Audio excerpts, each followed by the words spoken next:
السلام عليكم ورحمة الله وبركاته. أهلا وسهلا بكم مشاهدينا ومتابعينا الكرام.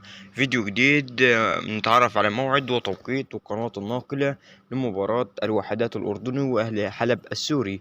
تنطلق مباراة الوحدات وأهلي حلب في الجولة الخامسة من كأس الاتحاد الآسيوي يوم الثلاثاء 28/11/2023، وتنطلق صافرة بداية المباراة في 8 مساء بتوقيت مصر وسوريا والأردن، الساعة 7 مساء بتوقيت السودان وليبيا، 6 مساء بتوقيت المغرب والجزائر وتونس.